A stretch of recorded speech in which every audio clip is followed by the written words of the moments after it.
जय हिंद दोस्तों, स्वागत है आपका और एक नए वीडियो में और एक नए टॉपिक के साथ। लश्कर के टॉप कमांडर के मरते ही पीओके में निकली रैली, पाक मीडिया क्राइम। हाँ, तो ये तो होगा इन लोगों के लिए, तो जो आतंकवादियों है वही उसके सब कुछ है, करता धरता जो भी मानो वो पाकिस्तान के लिए। लेकिन कोई नहीं दोस्तों, पहले वीडियो देख लेते हैं, आशा करेंगे पसंद आएगा दोस्तों, और पसंद आए तो वीडियो को लाइक और शेयर जरूर से कर दीजिएगा। चैनल पर पहली बार है, सब्सक्राइब नहीं किया तो साथ में सब्सक्राइब भी कर दीजिएगा। चलिए स्टार्ट करते हैं। भारत की जानिब से हमें मशरकी सरहद पर लगातार खतरात हैं।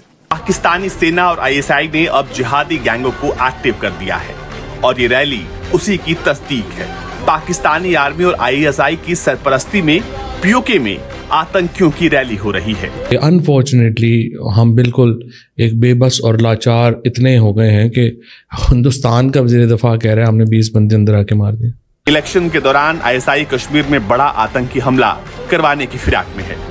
देखिए, पाकिस्तान आर्मी और पाकिस्तान खुफिया एजेंसी पीओके के नौजवानों को कश्मीर के नाम पर कैसे आतंकी बना रही है। पूंछ और राजौरी के मासूम शहरियों को बर्बरियत का निशाना बनाया, बेगुनाह शहरियों को गैर कानूनी तौर पर तफ्तीश की आड़ में उठाया, जबकि अगले ही रोज जेरे हिरासत तीनों मासूम कश्मीरी भाई मुर्दा हालत में पाए गए। सेना ने घाटी में खून बहाने वाले आतंकियों को जन्नत की सैर पर भेज दिया है।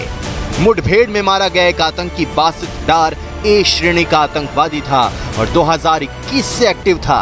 एक और कश्मीरी नौजवान को मुहासरे और नाम निहाद सर्च ऑपरेशन की आड़ में शहीद कर दिया। बाबरी मस्जिद को जिस तरह शहीद किया और राम मंदिर बनाया, ये तारीख बदलना चाहते हैं। हिंदुस्तान को इसने आके एक कॉर्पोरेट एंटिटी, ये जो हिंदुस्तान 5वीं बड़ी इकोनॉमी का हम बात करते हैं ना, ये रेप्लिका है इस वक्त अयूब खान की इकोनॉमी का।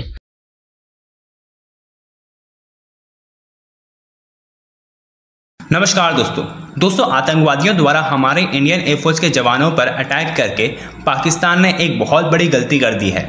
इसके बाद अब हमारी इंडियन आर्मी और अन्य डिफेंस फोर्सेस इजराइल की तरह कश्मीर और पूरे पाकिस्तान से आतंकवाद की सफाई पर लग चुकी है।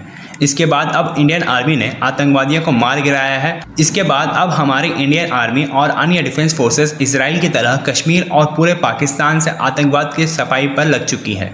इसके बाद अब इंडियन आर्मी ने आतंकवादियों को मार गिराया है। और दोस्तों, अब इसी चीज़ को देख करके पाकिस्तान की मीडिया से लेकर के पाकिस्तान के आर्मी तक हलचल मच गई है और पीओके से नए आतंकवादियों को रिक्रूट कर रहा है ताकि भारत में हो रहे इलेक्शंस में अशांति फैलाया जा सके।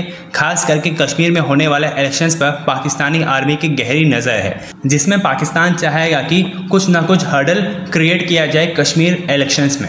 तो चलिए इसी पर आगे पाकिस्तानी मीडिया का रिएक्शन देखते हैं। इतनी बड़ी बात है कि एक सिटिंग मिनिस्टर ये कह रहा है कि हाँ जी हमने बंदे हम घुस के मारेंगे, लेकिन सारे पाकिस्तान के अंदर साइलेंस है। इसकी क्या वजह है?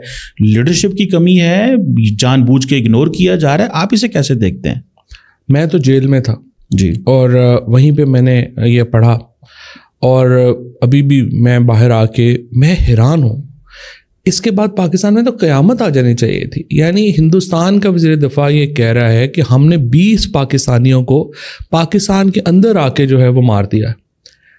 आई मीन व्हाट द हेल। कोई यहाँ पे एक मौत का सा सकूत है। It's taken as business as usual.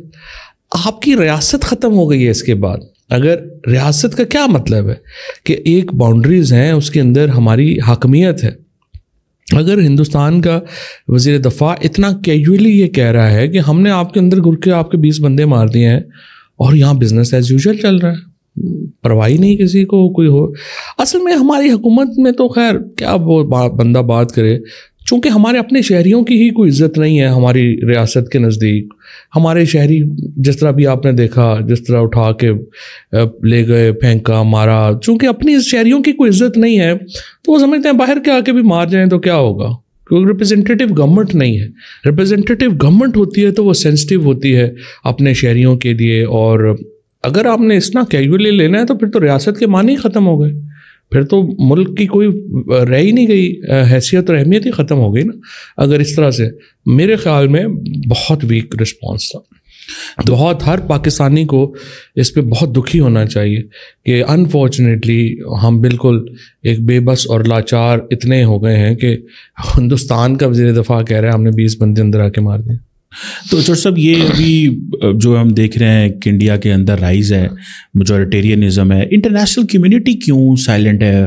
वो तो बात करती है डेमोक्रेसी की, वो बात करती है सिविल सोसाइटी की, मीडिया फ्रीडम की, इन प्रिंसिपल्स की बात करती है, लेकिन इंडिया के अंदर वो खामोश हैं। वो कहते हैं कि हम अगर लेट्स से अमेरिकन ने या जर्मन ने बात की, जब केजरीवाल को पकड़ा गया तो उन्होंने बाकायदा उनके डिप्लोमेट्स को समन कर लिया और उनको स्नब कर दिया। आप क्या समझते हैं कि दुनिया डिपेंडेंट है कि आज के भारत के ऊपर बात ही नहीं की जा सकती और वो जो मर्जी कर रहे हैं अब उनके ऊपर क्वेश्चन नहीं किया जा सकता?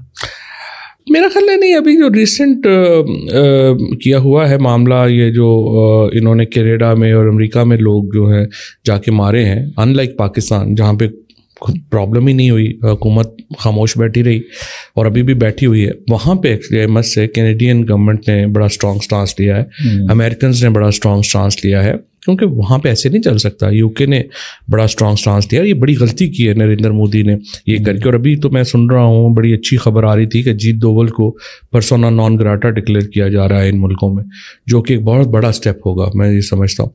9 मई आ रहा है तो पाकिस्तानी फौज ने 2-3 बड़े बड़े कमेंट दिए हैं दोस्तों। आज पाकिस्तानी फौज के उन कमेंट्स के ऊपर हम डिस्कस करेंगे और उनको डिलिबरेट करेंगे उनके ऊपर, और आपको मैं अपना एनालिसिस बताऊंगा। देखिए साहब, ऐसा है, ये देखिए, director general inter services public relations ISPR, जो इनका मेन प्रोपेगेंडा का इदारा है पाकिस्तान का, जिसको बनाया है और लेट 40s में बन चुका था, आई थिंक 48-49 में बन चुका था, तब से झूठ बोलता आ रहा है। ये वही इदारा है, यही ऑर्गेनाइजेशन है जिसने 15 दिसंबर 1971 को 15 दिसंबर 1971 को ये बोला था कि हम एंड तक लड़ते रहेंगे काफिरों से, कभी घुटने नहीं टेकेंगे, कट जाएंगे, मर जाएंगे, मौसी बर्बाद हो जाएंगे, चक्की पीसिंग एंड पीसिंग, सारे डायलॉग 15 को मारे, 16 तारीख को इन्होंने हथियार अपने डाल दिए पाकिस्तानी फौज ने। आपको पता ही है स्टोरी, ठीक है? ये वही ISPR है।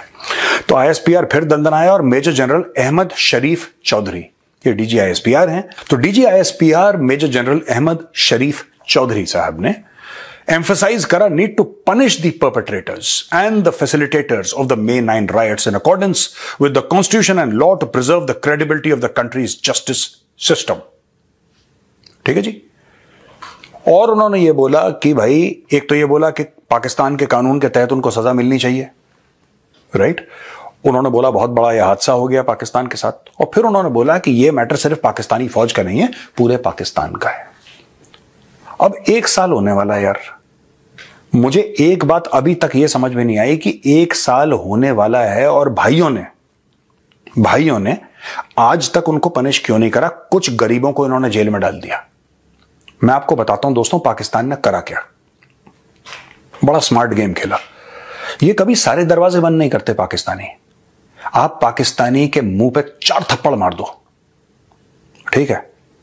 अगर वो पठान होगा वो आपको निपटा देगा, अगर वो बलोच होगा आपको निपटा देगा, लेकिन अगर वो पाकिस्तानी पंजाबी होगा ना, वो देखेगा कि यार इसने मार तो दिया, जो बेइज्जती होनी थी हो गई, क्या कल मुझे इससे कोई फायदा मिल सकता है कि नहीं। ये ऐसी कौम है यार, पाकिस्तानी पंजाबियों की जो कौम है ना, दे आर लाइक दैट। इन्होंने क्या करा देखो, वेरी स्मार्टली। नाउ पाकिस्तानी फौज है, इनके सामने क्या चीफ जस्टिस, क्या इनके सामने प्रधानमंत्री पाकिस्तान का, क्या राष्ट्रपति, ये जानवर समझते हैं सबको।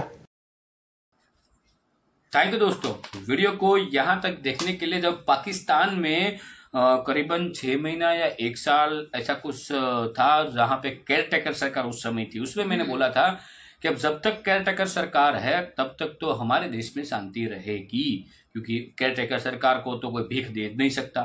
केयर टेकर सरकार को जो सरकार जो भी दिया है उसका केयर करना है, हाँ, संभालना, और कुछ नहीं करना।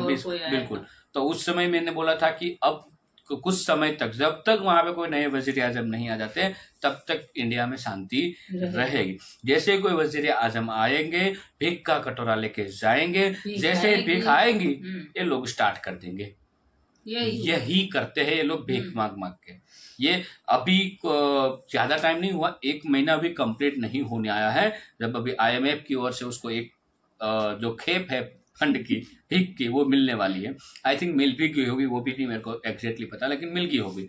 और उसके कुछ दिन के बाद फिर से पूंछ में कश्मीर, जम्मू एंड कश्मीर में हमारे यहाँ पे उन लोगों ने हमला किया है, जिसमें 2 तो इनको तो ढेर वहीं करते हैं, उनमें से एक जिसका जो फोटो था बड़ी दाढ़ी वाला उड़ गया वहां पे ही, और 2 और है जिसके पीछे सरकार ने 20-20 लाख रुपए का इनाम रखा है। भाई आपकी पहचान में कोई आपकी नजर में आए तो आप जाएंगे यूट्यूब में सर्च करिएगा, हमारे कई सारी न्यूज वीडियो में आपको कहीं ना कहीं उसकी फोटोज मिल जाएगी, और आपको कहीं दिखे तो सरकार को जरा इन्फॉर्म कर दीजिएगा। मतलब वो छुप गया था, पता नहीं छुप गया कहाँ निकल गया, लेकिन वो मिल नहीं रहे है कहीं ना कहीं इंडिया में, ये बोलने में आ रहा है। लेकिन वो मिल जाए तो जो आपको करना हो आपके हिसाब से कीजिएगा, हम कोई यहाँ से आपको सलाह नहीं जाए, क्योंकि इन सारी चीजों में बात करना भी डर लगता है भाई। ये वाली बात हो गई, क्योंकि ये पाकिस्तान की जो औकात है ना दोस्तों, वो हर बार वो बोलते हैं ना, कुत्ते की जो दुम होती है ना, उसको आप जमीन में कितना भी काट दो वो टेढ़ी की टेढ़ी ही निकलेगी। कुत्ता मरे या कुछ भी हो, उसकी जो पूंछ है वो टेढ़ी की टेढ़ी रहेगी। ये कहावत जो है वो पाकिस्तान पे फिट बैठते, उसका नक्शा भी कभी वैसा भी दिखता है, वैसे भी कुत्ते जैसा है, वे है भी वो लोग ऐसे। ठीक है, मैंने जो बोला था वो हो कर रहा है, इसलिए मैं ये वीडियो लाया हूँ, क्योंकि हमने बोला था उस समय। और जो बोलते हैं दोस्तों, वो जो कमेंट आपको करते हैं उसका हमें लाना भी पड़ेगा। जरा पाकिस्तानी बहुत सारे हैं जो कमेंट करते हैं कि झूठ है, फलाना है, ढिमकाना है। उस समय मैंने बोला 6 महीने या 1 साल तक हमें यहाँ पे शांति मिली, अब वजीर आजम आ गए हैं, IMF के पैसा अब स्टार्ट हो जाएगा, ये खाने लगेगी, तो ये होने का। ठीक है, बाकी दोस्तों इन लोगों को क्या जवाब देना चाहिए ये आप कमेंट में लिखकर जरूर बता दीजिए। फिलहाल आपसे विदाई ले रहे हैं, मिलेंगे और अपने वीडियो में आपके साथ। टिल देन, जय हिंद, जय भारत।